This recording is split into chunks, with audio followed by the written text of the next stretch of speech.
13% over the last year, and car rentals are down about 10%.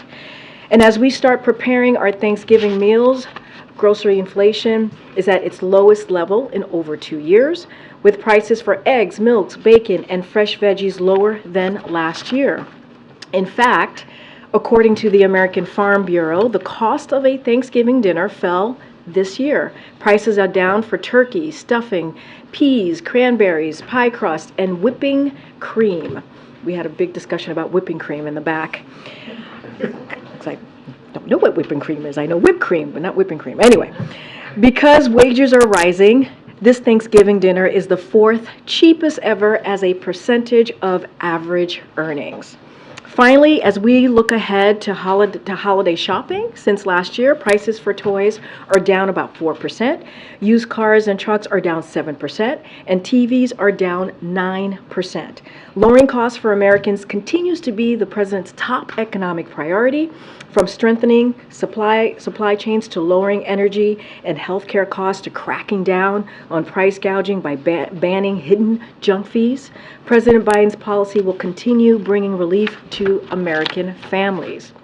Meanwhile, instead of lowering costs for middle-class families, congressional Republicans are trying to lower costs for the wealthy and special interests, lower taxes, to be more exact, including big corporations that are fighting tooth and nail to stop the president's efforts to ban junk fees.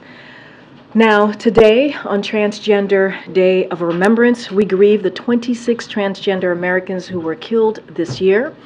Year after year, we see that these victims are disproportionately Black women and women of color.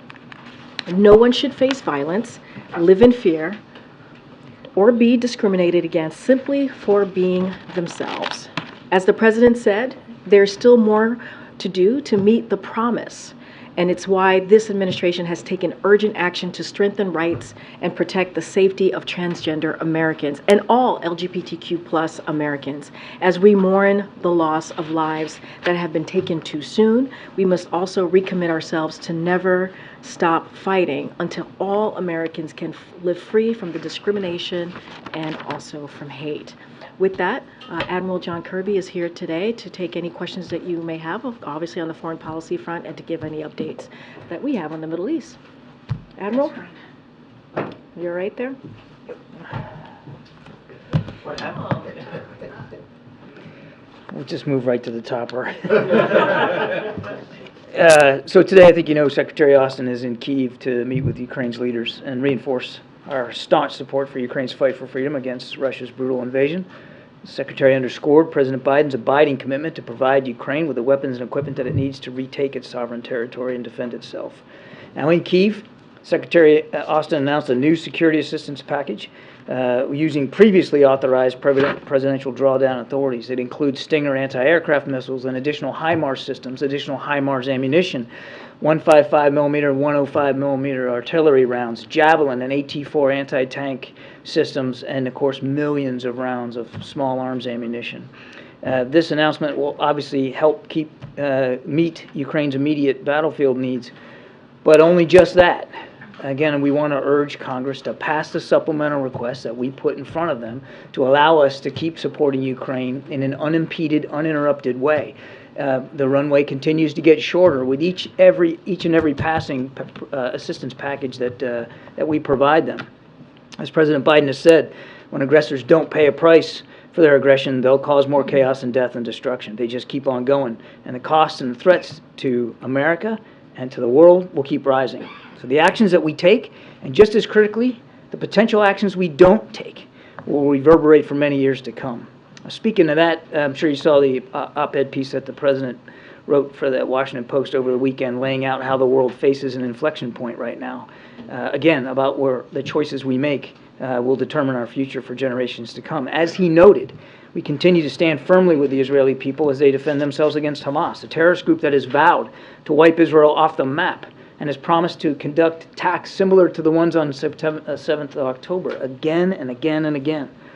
So President Biden and the team here is doing everything we can to help get the hostages that Hamas took, get them released, including young children and, of course, Americans that are in that pool.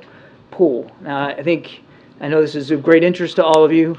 I just want to let you know we're still working this hour by hour. I do not have an update for you on the hostage deal that we're trying to negotiate, but as you heard the Deputy National Security Advisor say yesterday, we believe we're closer than we've ever been. So we're hopeful, but there's still work to be done, and nothing is done until it's all done. So we're going to keep working on this. We're also working to increase the flow of life-saving humanitarian assistance, food, water, medicine. We're calling for respecting the international law in terms of minimizing the loss of innocent lives. And of course, we're continuing to advocate for humanitarian pauses so that people can get out of harm's way and that aid and assistance can get in. And of course, you saw us levy multiple rounds of sanctions to degrade Hamas's financial structure, cutting them off from outside funding and trying to make it harder for them to be able to resource the kinds of attacks that they conducted on the 7th of October. So just a real quick update on the latest figures, and then I'll be done. Over the last couple of days, the 18th and the 19th of November, almost 100 trucks carrying humanitarian aid were able to enter Gaza. That brings the total to over 1,260.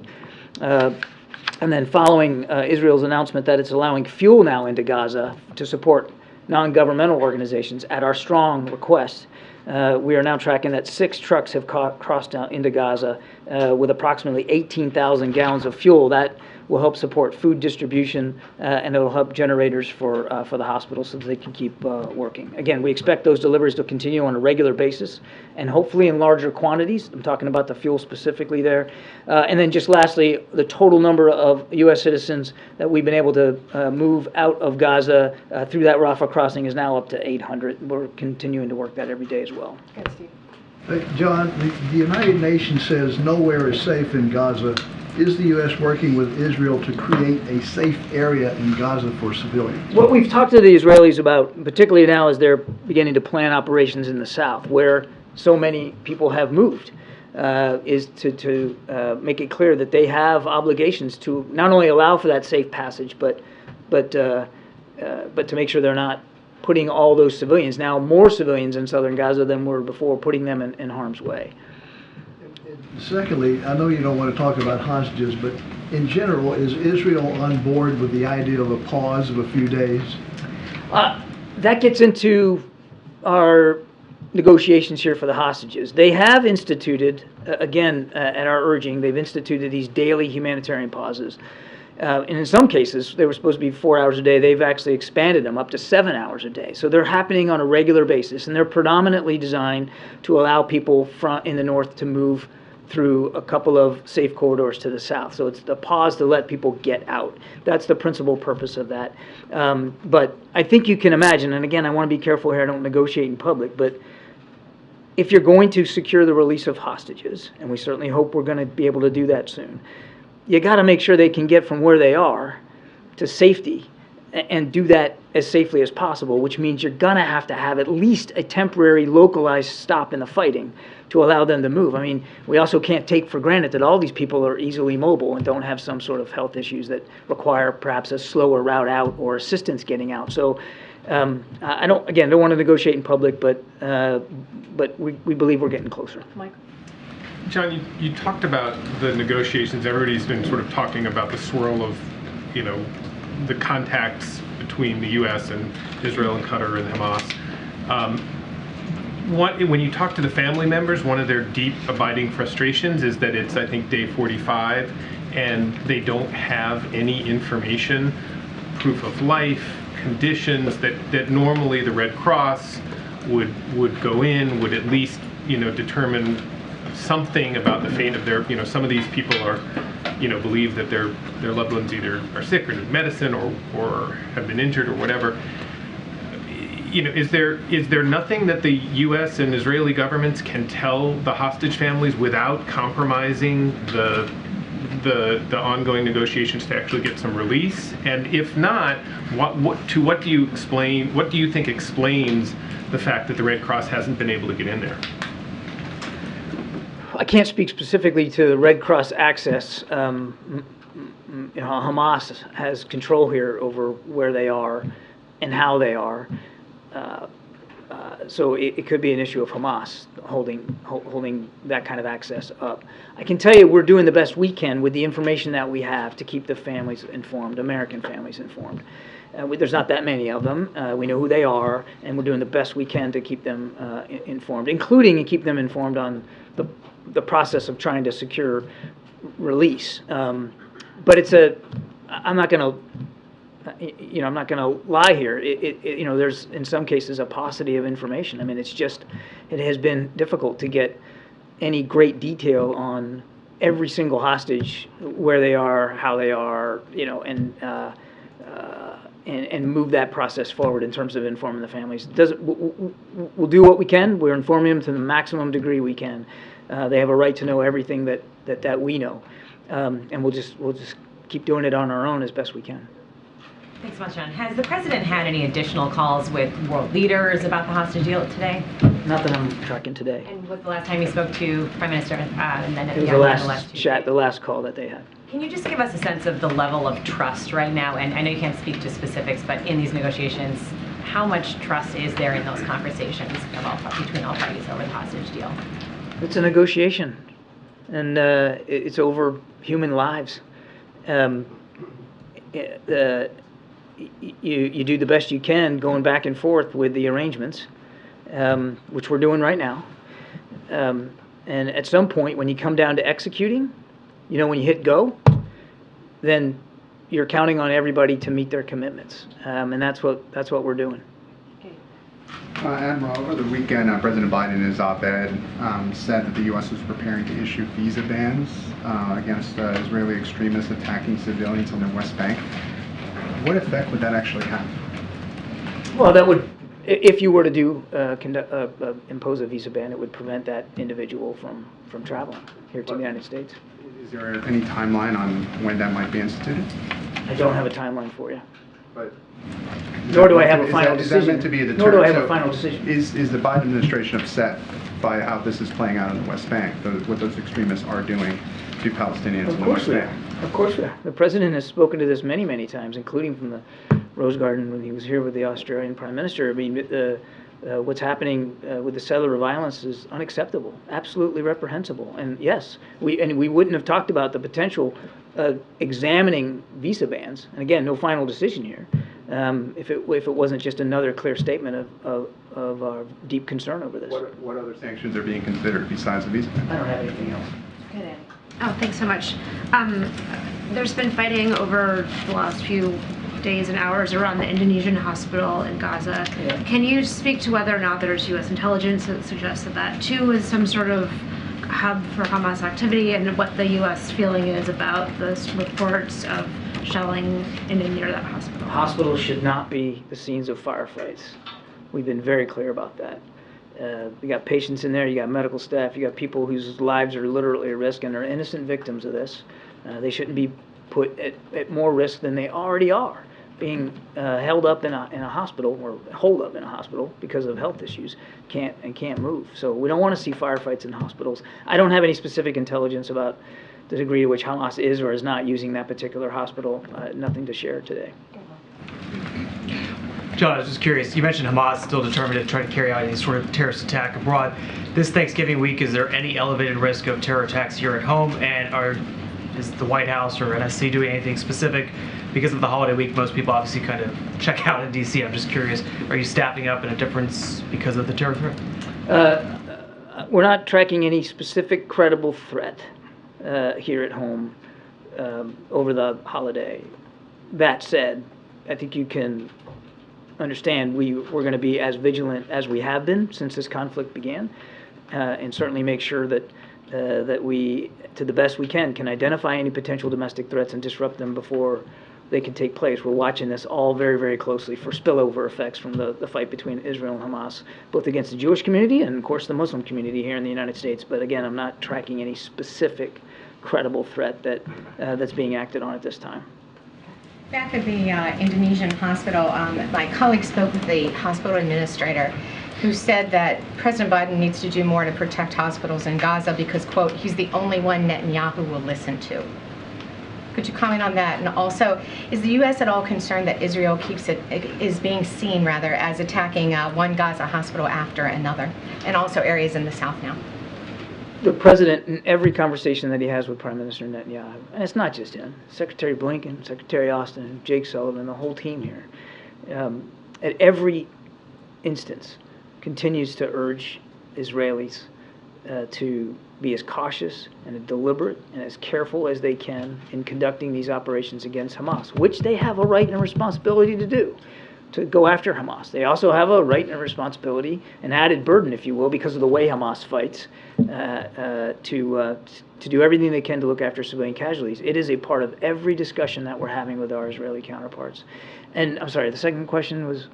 The second question was, is the United States at all concerned that Israel is seen attacking hospital after a hospital? Well, as I said, I think in my previous answer, we don't want to see hospitals as battlegrounds. We don't want to see firefights in hospitals.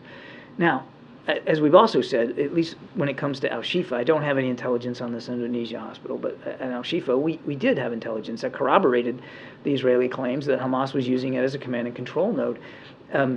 So it puts an added burden on Israel as they conduct operations in and around hospitals to be even more discriminate and more careful. Because again, you got real live patients, real live doctors, real live nurses that you got to look out for. On the other hand, you've got a real life threat. You got a group that seems to think it's okay to bury themselves in the basement of a hospital and use it to command and control their operations. And that presents a viable, legitimate threat to the security of the Israeli people. So it's about striking that balance. Thank you. John, the White House condemned Elon Musk in pretty strong terms last week after he once again said something that was considered anti-Semitic. He called his comments abhorrent. This administration, this government, is very reliant on Elon Musk, particularly SpaceX technology, Starlink technology. Have there been any efforts made to wean the government off of his technology or find some kind of replacement for it? I'm not aware of any efforts to do that, Nancy, but I think we've been very clear about the rhetoric and how inappropriate it is, and we'll call it out every time we see it. But is the president concerned that the Pentagon and NASA are so reliant on someone who holds these views and appears to even more routinely embrace conspiracy theories? We rely on a lot of the defense industry, a lot of the private sector to help us with our innovation, to help us with research and development on new systems, and to help us in the realm of space and cyberspace. There's a real benefit to private-public partnership when it comes to those kinds of national security threats and national security challenges. There's innovation out there in the private sector that we'd be foolish to walk away from. I'm not aware of any specific efforts to address our concerns over his rhetoric through the way that that his companies provide support to our national security establishment. But that doesn't mean that we accept or agree with or condone in any way that anti-Semitic rhetoric that he pushed. Go ahead, MJ. Thank you, John. Does the U.S. have any assessment of what the Israeli military is describing as CCTV footage of Hamas bringing through hostages through Al-Shifa Hospital on October 7th? I don't. Okay. On the hostages, if women and children end up being released first, which is what it sounds like the situation is probably headed towards, does the U.S. have any sense of how many in that mix might be American citizens? I don't want to get ahead of where we are, MJ. I mean, I know that everybody's interested in the numbers and who they're going to be. We're working that through literally in real time with both sides. So I think it's better if I just don't speculate about what that pool's going to look like. Obviously, we are laser focused on the American citizens that we know are being held hostage, and we want them out. All of them. Everybody should be out now.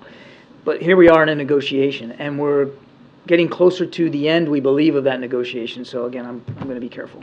For any of the potential American hostages, is there confidence that they are alive? I know that you've addressed the lack of proof of life videos and such in the past, but I would say we have no indication otherwise. Thanks, John. There was media reports over the weekend that U.S. pressure had resulted in the Palestinian Authority taking down a tweet that had accused Israeli helicopters of most of the deaths at that music festival. Can you elaborate on that at all? I mean, I don't know, what would you want me to say to that? I mean, can you confirm it? Can you give any information about what kind of communications there were between the U.S. and the Palestinian Authority about that messaging? I'm not aware of any specific messaging between us and the PA on that. I mean, obviously, simply not true. It was Hamas paragliding into a music festival. I mean, there was no Israeli participation in that at all. And then I just wonder if you can elaborate a bit on the president's remarks in the op-ed about a revitalized Palestinian Authority. Like, what would that look like? Is it new leadership? Is it a different structure? Like, could you just talk about that a little more? It's, what it looks like is going to depend on the Palestinian people. But what he's referring to there is a Palestinian Authority that has the credibility, has the legitimacy, has the authority, has the support of all Palestinians, so that they can effectively help with post-conflict governance, particularly in Gaza. But what it actually looks like is really and should be up to Palestinians. Okay, a couple more in the back. Go ahead. Go ahead, sir. Hi. Great. Hi, John. Thanks. Happy Thanksgiving to you. President Biden stood by calling President Xi a dictator at the Apec press conference. China's foreign ministry condemned this as, quote, extremely incorrect and irresponsible political manipulation. What is the administration's response or reaction to this? We came away from San Francisco with some concrete deliverables on fentanyl, on military-to-military communications, on getting our two teams together to start working on artificial intelligence, particularly in the national security realm. There was an awful lot of very good outcomes out of this meeting between President Biden and President Xi, and the president's looking forward. We're looking forward to managing this relationship in a more responsible way and moving things forward, looking for ways where we can cooperate, but also not being afraid to confront where we can't, including on the tensions in the South China Sea. So the president's and his whole national security team is focused forward now, coming out of San Francisco. Still going to call him a dictator each time you see him? The president made it very clear. He was asked a direct question. He gave a direct answer, and he stands by that direct answer. That doesn't mean, as true as that statement was, doesn't mean that there aren't still prospects here to find ways to cooperate and to compete with China in a more responsible way going forward, and that's where the president's head is. When these two leaders met, did they agree to meet again or speak again in the near term? They agreed that they would meet again, but there was no date put on the calendar. What's really important now is that the military-to-military comms will begin to start, and even down to the theater commander level, and maybe even lower than that. So that's the immediate channels of communication that we're looking at getting back open. Stephen, go. Thank you, Karine. I've got a question about fentanyl, then a question about the Gaza conflict. On fentanyl, the Chinese president committed to reducing the export of fentanyl and fentanyl precursors. But under President Biden, there have been 200,000 Americans who have stopped breathing and died as a result of these chemicals. As of earlier this year, we're still at record monthly numbers. If there is not a drop in American deaths, will President Biden hold the Chinese president personally responsible? It was really significant what President Xi was willing to commit to for the first time now in several years.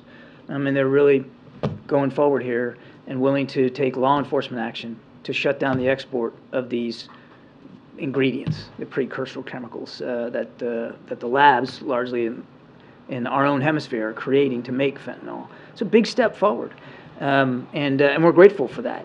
And we'll see how they are in execution, and I think we all need to understand that it may be some time before you see the practical results of this crackdown on the precursors, but we're grateful for that. But it's not just the precursor chemicals.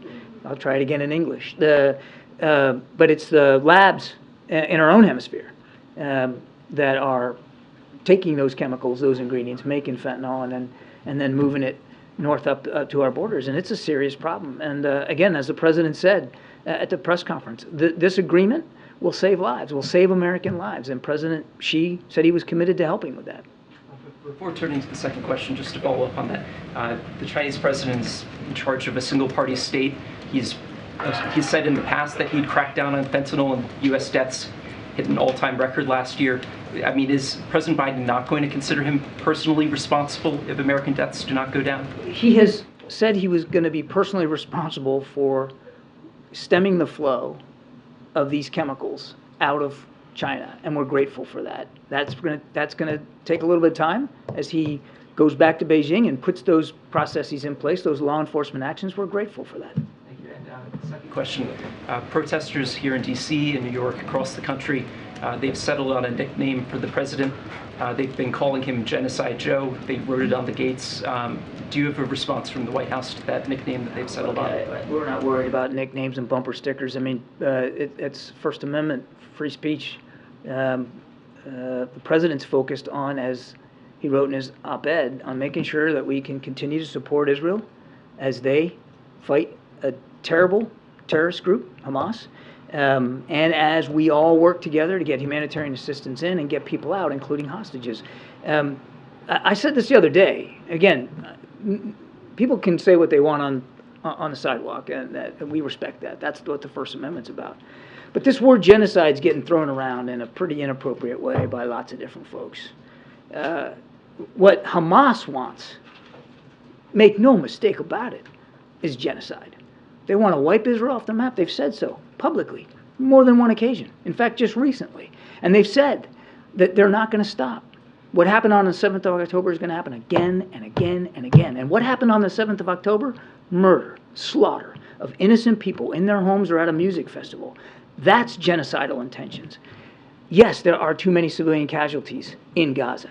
Yes, the numbers are too high. Yes, too many families are grieving. And yes, we continue to urge the Israelis to be as careful and cautious as possible.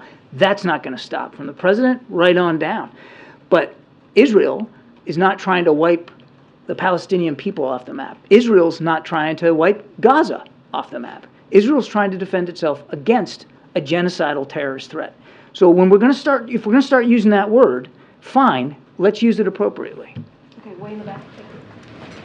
I wanted to ask you about White House advisor Amos Hochstein's visit to Israel. Can you give us a sense of what the goal of these talks are, and does his visit signal that the White House is concerned about military action, Israeli military action in Lebanon? And then I have a follow-up. Yeah, Amos is in Israel today to follow up on his last meeting to Lebanon about a week or so ago, where he talked to Lebanese officials and to Israeli officials up in the north about the risks of a second front, a northern front. And he's in Israel today, sort of back briefing his conversations with the Israeli counterparts there in Tel Aviv. But in terms of a follow-up, is the White House concerned that Israel could be provoking Hezbollah? We don't want to see this war escalate. We don't want to see it widen. We certainly don't believe it's in anybody's interest, certainly not the Israeli people's interest, to have a second front there in the north. What Amos is doing, what our team is doing, is everything we can to help prevent that scenario from happening. How fearful are you that if this is something that is being provoked, that it could draw the United States into it, that is the goal of Israel right now? Well, again, we don't want to see the conflict widen or escalate. That is why Amos is having the conversations he's having. That's why Secretary Blinken has now had 2 extensive trips to the Middle East, and it's why the president has put forward additional force posture. We're all talking about the carrier strike groups, but also air and missile defense, as well as fixed-wing aviation into the region, so that we can send a strong signal to any actor, nation state or otherwise, that if you're going to think about widening and deepening this conflict, don't do it. Kevin? Yeah, thank you. South Africa just submitted a referral to the ICC to investigate Prime Minister Netanyahu. Do you have any comments regarding that for war crime? I'll tell you, I'm going to have to take that question. I have not seen that referral by South Africa. So before I go talking out of school here for our UN ambassador, we'll take that question and we'll get back to you. Okay, I also a follow-up question. It's almost the 4th year anniversary of the U.S. Africa Leaders Summit. President Biden said he plans to travel to Africa within a year. Do you have any updates when the president will travel? I do not. Thank you. Is there an assessment of the U.S. on the level to which Hamas has been degraded over the last several weeks? We don't have an independent assessment that I'm aware of. That's a question better put to the Israeli Defense Forces. Is it something that I know that you have a lot of communications with the Israelis inside of their operation. Is that part of what the communications are between the I'm trying to get a sense of sort of what the next steps are and how long a campaign this may need to be based on that level of degradation? Those are all great questions for the Israeli Defense Forces. This is their operation. Now, yes, we're in touch with them daily, and they provide us their perspectives. They provide us updates. I'm not going to, from this podium, characterize those conversations. I'm certainly not going to quantify the degree to which Hamas has been degraded. They are continuing to go after their leadership, particularly in the north of Gaza, but really that's a better question for them. Thank you so much. Has the president called the president-elect of Argentina, or does he plan to do so? And maybe a wider question, does the administration think that this president-elect is the right man to reform the economy in the country? So on your first question, I don't have an update on the president's call sheet to talk about today, but obviously I'm sure Karine and her team will keep you informed as things progress. I probably saw it. There was a tweet by Jake Sullivan congratulating him on his win. We look forward to working with him in his administration. Argentina is a terrific partner in the region, and there's an awful lot of things we share in terms of values, value of democracy, human rights, and just hemispheric security and economic concerns that we'll look forward to working with him and his team on. Joey, last question. Oh, yeah, thanks. I know you've been careful on what you can say regarding the hostage negotiations, but are you able to confirm that we're talking, that they're centered on women and children, getting women and children specifically out? I'd really rather not.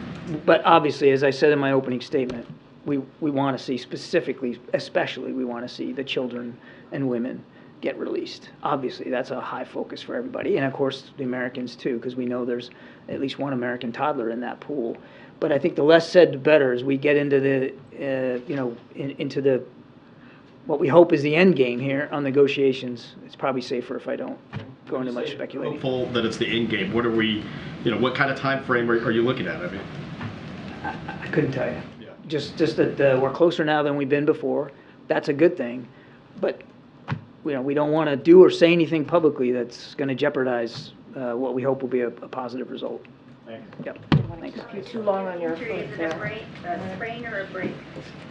Both. I didn't want to keep him too long on his feet. Thank you so much, Admiral. Appreciate that. No, it's not comfortable. Will, go ahead. Okay, I got a couple of things, changing gears. Will there be an order to lower flags to have staff to mark Mrs. Carter's passing, and is the President planning on attending her funeral? So let me just say at the top, I know you heard from the President and the First Lady yesterday on the passing of the former First Lady. I just want to say certainly that their thoughts are with President Carter and the entire Carter family. As the President said yesterday, Jimmy and Rosalind Carter have been dear, longtime friends, and Rosalind Carter was an extraordinary, extraordinary First Lady. She was a champion for equal rights and opportunities for women and girls, an advocate for mental health and wellness for every person, and a supporter of the often unseen, uncompensated caregivers of our children, aging loved ones, and people with disabilities. The President and the First Lady are thinking of her and of him and keeping the Carter family in their prayers today as well. As it relates to any potential travel, the President and the First Lady plan to pay respects to the former First Lady. Don't have anything to share at this time on details or anything to confirm just yet, but certainly as we have information or more details to share, we certainly will share that with all of you. And as it relates to the lowered to half staff, the flag being lowered to half staff, yes, we will certainly do that, and we certainly will follow. We'll do that in accordance with protocols and details of when and how long that will happen. We certainly will share that at an appropriate time. Okay, I have another topic. How is the President planning to mark his birthday? I ask because he mentioned it during the turkey partying. It looks like he's got some family here Are we going to have like a party or a dinner? So he's gonna do what they normally do, how they celebrate the president's birthday. There's a tradition, pardon me, which they're going to keep to that tradition, which is they'll be able to celebrate the president's birthday as a family together in Nantucket later this week, and certainly we'll do that with coconut cake, which is something that they traditionally do. Last year, we all remember the messy holiday travel season. I know the administration has taken steps to try to improve compensation for travelers who face delays and some other steps to hold airlines accountable. How confident is the White House that Americans won't face those same kind of issues this travel season? Well, it's hard to predict, obviously, but certainly we take this very seriously. The Department of Transportation takes this very seriously, and so we're going to certainly keep eye on what's going on the next couple of days as Americans travel crisscross the country to get to their loved ones for Thanksgiving. And so if any issues arise, obviously the Department of Transportation, this administration will be on top of it. Hard to kind of surmise what that's going to look like, but as you said, we've taken this seriously, and we've taken actions to work closely with airlines, to work closely with other transportation means of vehicles, if you will, to make sure that Americans get to where they need to safely, certainly on time, as I know they want to get to on time, and so we'll certainly be vigilant and on top of it. And if I could just ask one follow-up on Nancy's question, some advertisers have pulled their ads from X, formerly known as Twitter. Is the White House at all considering suspending its official White House or the president's accounts on X given Elon Musk's comments? So I don't have anything to announce at this time or any internal conversations on that particular question, but we've been very clear. You heard from this White House after those abhorrent, as you heard from us, comments were made by Elon Musk, and we are going to continue to certainly call that out, condemn those types of hateful comments that could be incredibly dangerous, and so we won't stop doing that. I just don't have any internal conversations to read out or announcement to read out on that particular platform. Has anyone here spoken to Musk? I don't have any conversations to read out, but we will continue to certainly condemn any type of hateful comments that, again, are dangerous. Okay, Steve. How much more funding is available for Ukraine, the military packages? So that is something I would certainly refer you to Department of Defense. They'll have more information on the specifics on that, on your particular question. But look, this is why we've been very clear about the supplemental, about asking for additional Ukraine funding so that the brave people of Ukraine continue to fight against the aggression that we've been seeing from Russia. They're fighting against tyranny, right? They're fighting against terrorism, right? When you think about Israel as well and what Israel is doing and trying to fight against Hamas. And so that's why that supplemental, that national security supplemental for both are incredibly important. And we're going to continue to have those conversations with folks on the Hill about the importance of moving forward with the President's national security supplemental. I don't have any specifics on how much money is left. Certainly would refer you to the Department of Defense. Secondly, the Commission on Presidential Debates just announced dates and locations for the debates next year. Will the President participate in it? I would refer you to the campaign on that particular question. Thanks, Steve. Go ahead, MJ. Karine, what does the White House make of Democrats and particularly young people who say they do not approve of the president's handling of the Israel-Hamas war? So look, as I'm going to be mindful, right, because there's going to be a number of polls that are going to be coming out, which, obviously, which we respect, and obviously that is kind of the way that things go. But what I'll be very clear about is we're not going to govern by polls here. We're going to, or poll numbers. We're going to focus on delivering for the American people. That's going to be our focus. We're going to focus on how the president's going to, we believe, continue to deliver on what the American people sent him to do, right? Whether it's the economy. Let's not forget when the president walked into this administration, the economy was at a tailspin, and that was because of what the last administration did. And so we had small businesses were shut down, we had majority of schools were shut down, large jobs were lost, and the pandemic was not under control. Now we understand the actions and the historic actions, legislations that this president has done is going to take some time. It's going to take some time. It's not like turning on a light switch for people to certainly feel that. But look, as it relates to recent polling, look, we're going to focus on what we can do. We're going to focus on governing. We're going to focus on making sure we continue to deliver. I'm not going to go point by point on each poll, but I just can speak to you about what our focus is going to be moving forward. Then maybe polling aside, can you say whether this White House has a theory of the case on how you win over young people, whether it's on this conflict specifically or generally? So look, as when we say win, I'm going to be very careful, right? Don't want to make sure I'm not speaking to 2024.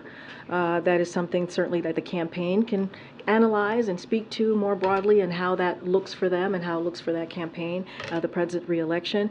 What I can say is we're going to continue focusing on delivering for the American people. That includes young people, right? That includes making sure that we meet them where they are, whether it's student loans, whether it's an economy that works for all and does not leave them behind. Those are the things that you see the president do day in and day out as we put forward policy plans, and that include young people as well. I'm going to leave any of the analysis, any of the specifics to any poll, to dozens of people, certainly on TV, right? It's kind of a cottage industry out there. They're going to analyze that. They're going to speak to that, leave that to them, leave that to the campaign to speak to winning young people or anything that's related to 2024. Do you know what the president makes of the fact that so many young people are opposed to? I mean, I can tell you this. The president is focusing on the job at hand. He truly is. He's focusing on how we're going to deliver for the American people. That is his focus, and that's what he's been truly steadfast about in the almost 3 years of this administration. Okay, Nancy. Thanks, Karine. How closely is the White House tracking what's going on at OpenAI, one of the most powerful companies in the AI sphere, the revolt there, mass resignations, and what does this mean for the recent executive order having to do with AI? So on the first question, look, we're not going to comment on any private company. We never do, especially as it's changing any personnel decisions that they make as they make those changes. As it relates to the executive order, a very comprehensive executive order that the president announced not too long ago on AI, our message to tech companies continues to be clear. They need to assure AI systems are safe before releasing them to the public. We're going to continue to make that clear, have those conversations. But as it relates to personnel decision made by private company, we're just not going to comment from here. And then sticking with the tech theme, Twitter is back in the news. I mean, not Twitter, TikTok back in the news because of misinformation about the war, about Osama bin Laden. It's now been more than 2 years that this CFIUS investigation has been underway. Can you give us any kind of update on where that stands? As you know, it's an independent committee investigations. Just don't have anything to comment on that, on CFIUS and where they are on that investigation. Kedra. Thanks, Karine. The senators are having some talks this week about an immigration deal that would unlock Ukraine aid. Is the White House planning to get involved with those, even sit in on them? I'm just not going to negotiate from here. Okay. You mentioned the president's excited to be celebrating his birthday, but I'm curious, David Axelrod told the New York Times, quote, Biden thinks he can cheat nature here and it's really risky. A, what's the president's response to David Axelrod? Does he respect his opinion? Does he think he's right? But also, I mean, is there a real alarm happening behind the scenes that the president is simply too old to stake around for another 4 years? No, there's no alarm happening behind the scenes. I can only speak behind the scenes here. There's no alarm happening behind the scenes, and I'm certainly not going to comment on everybody who has something to say. David Axelrod I didn't say that. Nowhere in my response to you that I said that. I said I'm just not going to comment on everyone that has a comment to say. They're going to speak for themselves. I'm going to speak for the president, and here what I'll say is, look.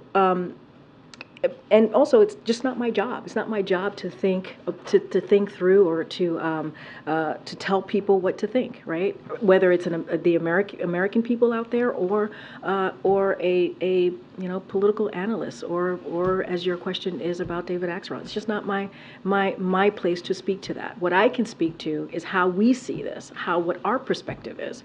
Our perspective is that it's not about age. It's about the president's experience. That's what we believe. And it's, as they say, the proof is in the pudding, right? The president has used his experience to pass more bipartisan legislation in recent time than any other president. That's just a fact. That is something that we have seen this president do, and that's because of his experience. He's been able to manage multiple foreign policy challenges. He's been able to do that. That's because of his experience. He's been able to create jobs, raise wages, and lower inflation. Right, and the proof is in the pudding, right? We see that in the data. We see that where we are today than where we were when the president walked into the administration. So what we say is we have to judge him by what he's done, not by his numbers. And one more thing I will add: this is the first president ever that's been able to go to an active war zone without our military, controlling what's happening on the ground. And so, look, I would put the president's stamina, the president's wisdom, ability to get this done on behalf of the American people against anyone on any day of the week. All right, go ahead. Thanks, Karine. I just wanted to follow up. I wondered if you had any update on whether the president or anybody else in the administration plans to attend the COP28 summit in Dubai next week. We don't have anything to read out on his schedule. Okay, Karen. Thanks. You just told Jordan you wouldn't negotiate on the supplemental from here, but you and Kirby before you have talked today just about how important it is to get this funding through.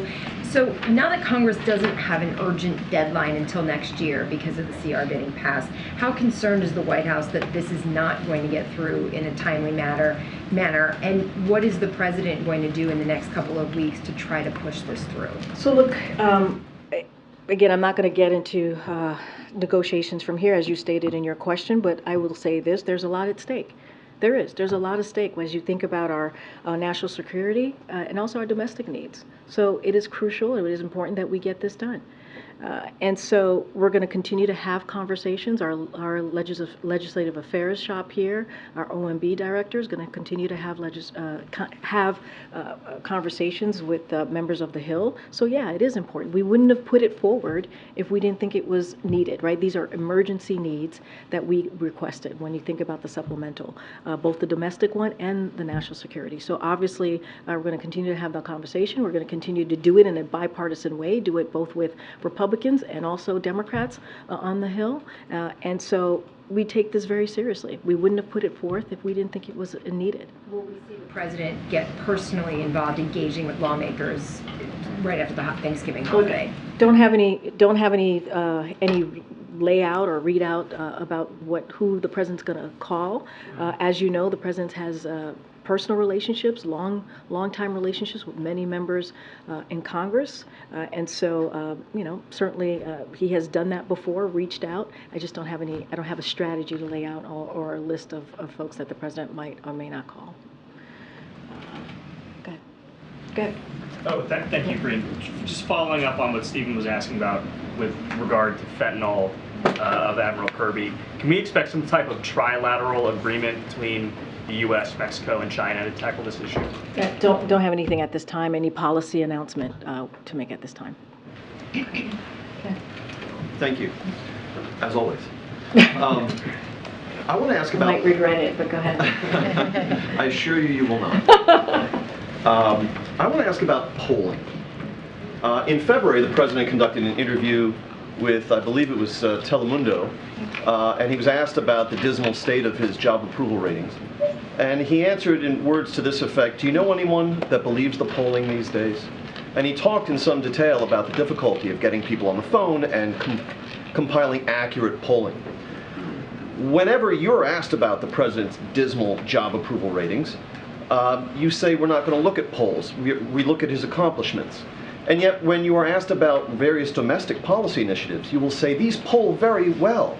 People support what the president wants to do. If you look at the individual subjects on the polling, they support what the president's agenda is. So once and for all, are only certain polls valid in your eyes, the ones that support your agenda, or is the polling data that shows that President Biden has been stuck for 2 years at the low 40s in his approval ratings, are those valid? So here's the thing. I think it's important to share that American people do approve of some of the president's initiative. I think it is important. I think it's important for the American people to hear that when it comes to Medicare and fighting and being able to, Medicare to be able to lower costs for the American people. I think it's important to share that. I think it's important to share that that when it comes to Social Security, Medicare, Medicaid, the American people care about that and want us to fight for it, which is what the president. No, it's not. It's not that. It's not that.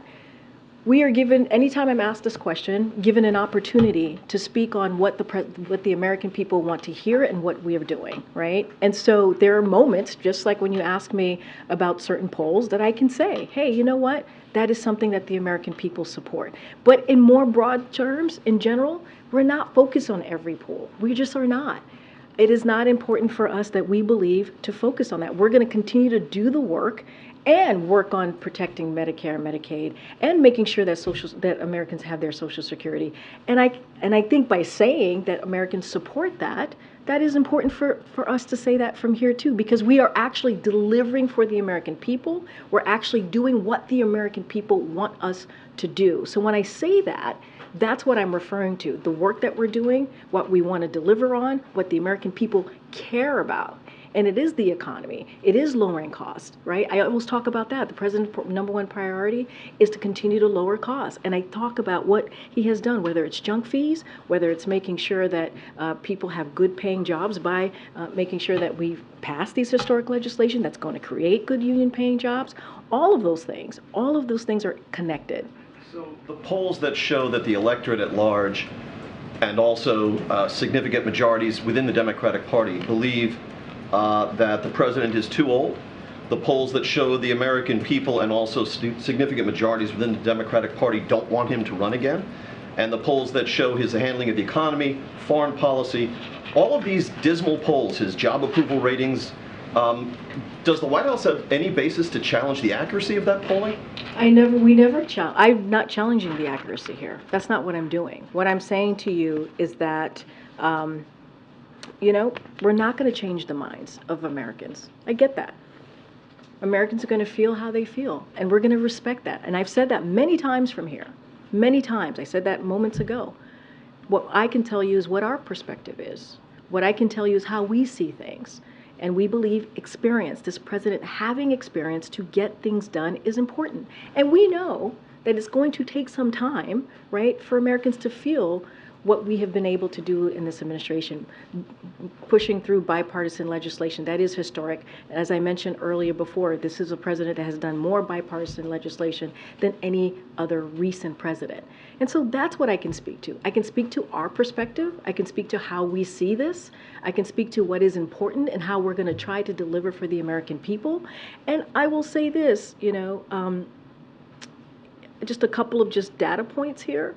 I'm going to be careful not to talk about 2024, any of the elections, but I could look back in history, right? I can look back and see where President Obama was a year out of his election, where President Clinton was a year out ahead of his election. And it didn't look like they were going to win, right? It didn't look like that. And so it is not unusual, you're talking about dismal polling, it's not unusual for a president to be where they are ahead of that. And so, look, the president's going to focus, this is something that I can tell you for sure, he's going to focus on the American people. That is always the #1 priority for this president, and that's what you're going to see him continue to do. All right, I'm going to wrap it up. Thanks, everybody. Happy Thanksgiving, everyone.